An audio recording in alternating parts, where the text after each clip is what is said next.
В этом выпуске мы детально рассмотрим прием маятника с левым нижнебоковым вращением. Узнаем отличие приема слева и справа. Поймем, в чем отличие и особенность активного и пассивного приема длинных маятников. У любителей боковые подачи вызывают массу трудностей, особенно если игрок еще читерит и подает с руки. Мяч улетает то влево, то вправо. Мозг кипит, ты пытаешься подстроиться, но ничего не получается, так как нет опыта и понимания, что там летит, а если есть, то не можешь правильно выполнить удар.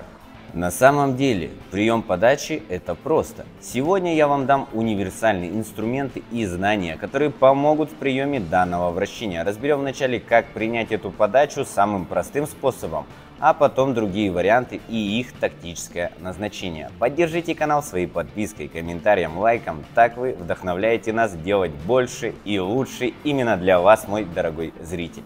А с вами Иван Толмачев, и это канал о настольном теннисе. Здесь вы найдете много полезной информации, которая значительно улучшит вашу игру. Прежде чем продолжить просмотр, подпишитесь.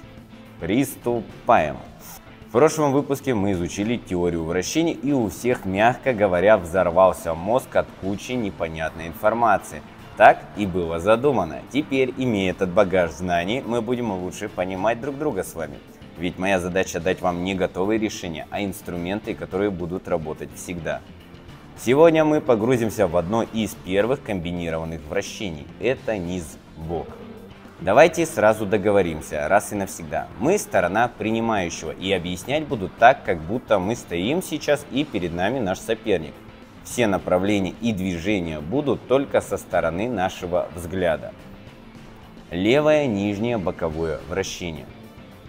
Особенности данного вращения: мяч уходит под левую руку. За счет того, что там есть нижнее вращение, мяч летит по более низкой траектории и как бы стелится. Под левую руку это условное обозначение, так как игрок может подать и в правый угол, и в левый. Идея в том, что когда мяч отскакивает от стола, он начинает уходить левее от нас. Ошибку, которую делают часто любители, всех не трогаю, беру только своих бойцов, а их прошло через меня около 1000. Они как выходят на прием: о, мяч, как дам по нему, оп мимо, оп мимо. Самое забавное, куда смотрит игрок? На свою ракетку. Не знаю, что в этот момент думает игрок, ждет, видать, ответа от ракетки. Ваня, сместись левее после отскока. Помните, при приеме этого вращения всегда надо смещаться чуть левее. Какие варианты нижнебокового могут прилететь?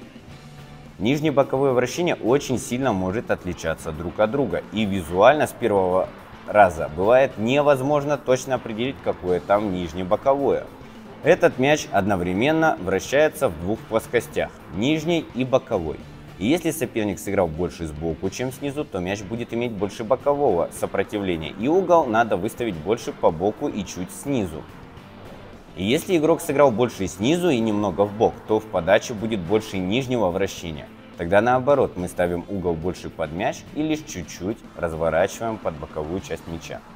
Это все подстраивается под подачу конкретного игрока, потому что не существует две одинаковые подачи, даже у самого подающего. Эти параметры постоянно могут меняться. Следующий момент. Количество вращения в подаче влияет на наш прием. Любители мне часто задают вопрос, на который не ответить одним словом: как принимать длинные боковые подачи с сильным вращением. Если брать длинную подачу, она может быть сильно крученая, медленная, средняя, быстрая и еще плотная может быть. Медленная она летит не очень быстро, но имеет очень много вращения, отчего мяч как будто липнет к столу. Эту подачу надо просто подставить снизу по боку мяча и слегка толкнуть вперед. Если попытаться его срезать, мяч улетит либо в сетку, либо в аут. Средняя. Соперник нам подает длинную подачу без резких дерганий, и мяч летит по боковой траектории. Здесь вращение меньше, и первый вариант сработает хуже. Здесь надо дать мячу взлететь и выполнить легкое движение срезкой по боковой части мяча, слегка проталкивая мяч вперед.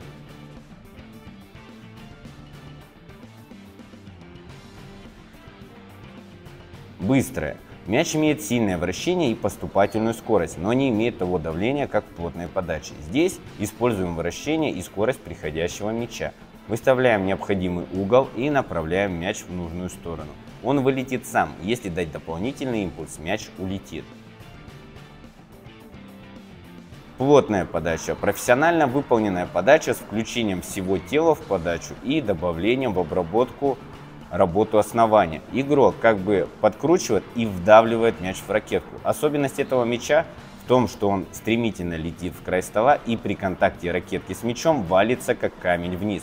Здесь не работает прием как по простой быстрой подаче. Здесь надо дать отскочить мячу и дать встречное давление мячу для подстраховки немного направить движение кверху. Когда вы принимаете длинные подачи, следите, что происходит. Если у вас ошибка, мяч летит в сетку, то отклоните ракетку немного на себя. Если он продолжает у вас валиться в сетку, то чуть приподнимите на контакте. Если мяч взлетает, то регулируем контакт по боковой части мяча. Если он продолжает выскакивать вверх, то в момент контакта начинаем вталкивать мяч. Тогда боковое вращение собьется и мяч полетит вперед. С каждым игроком необходимо найти свой угол под его подачей, под следующего игрока другие углы. Постановка углов. Самый простой прием боковой нижней подачи – это так называемый прием стенка. Мы ставим ракетку с той же стороны, по какой ударил соперник. Это как ориентир. Если быть точным, то играем по правой стороне мяча, перекрывая ему возможность улететь в сторону. Мы помним, что если подставить ракетку прямо под левое боковое вращение, мяч улетает вправо. Легче всего эта подача принимается справа, так как ракетка находится в необходимой плоскости и надо только понять, сколько низа и верха в подаче, чтобы правильно выставить свой угол. При приеме слева тяжелее, необходимо вывернуть кисть, чтобы ракетка могла попасть по правой части мяча.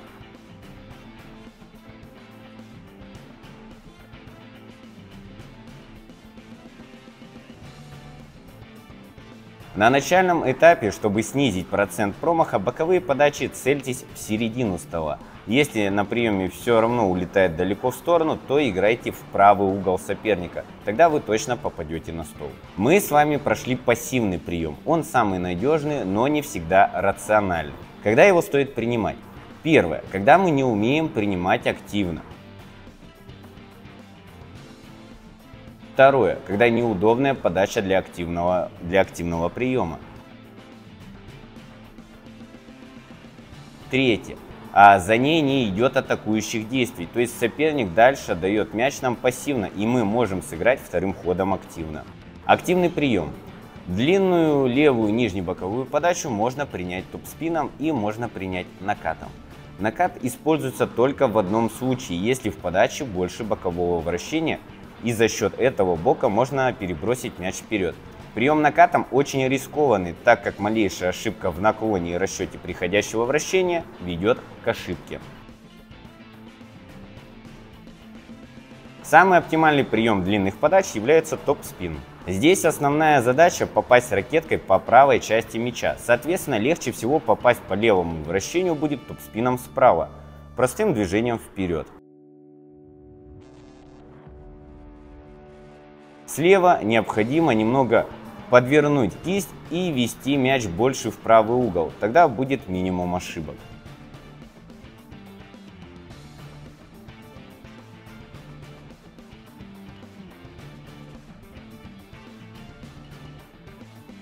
Какие тонкости на приеме топ-спином? Обработка топсом по нижнебоковому вращению может отличаться от обычного топ-спина по нижнему вращению.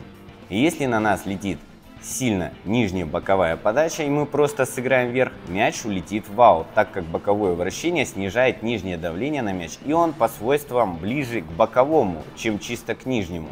Поэтому нижняя боковая подача играется таким образом. Игрок немного подсаживается как по нижнему, выталкивается ногой, но удар делает слегка кверху, а остальное ведет вперед.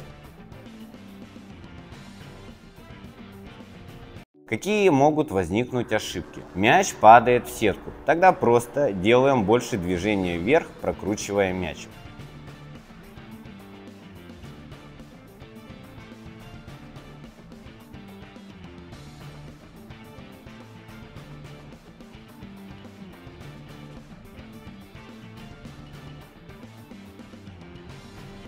Мяч летит в аут. Открытой ракеткой направляем удар больше вперед.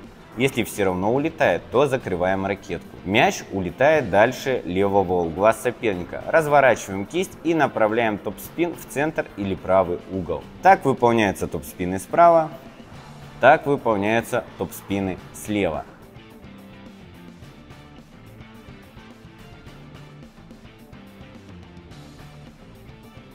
При возникновении вышеперечисленных ошибок просто корректируем направление удара, наклон ракетки и ускорение на мяче, стараясь найти необходимый угол для обработки. Как и в любом деле, здесь решает практика. Чем больше вы отрабатываете прием этой подачи, тем быстрее вы к ней приспосабливаетесь и лучше принимаете. Спасибо, что досмотрели этот ролик до конца. Ставьте лайки, пишите в комментарии, какие темы вы хотите разобрать.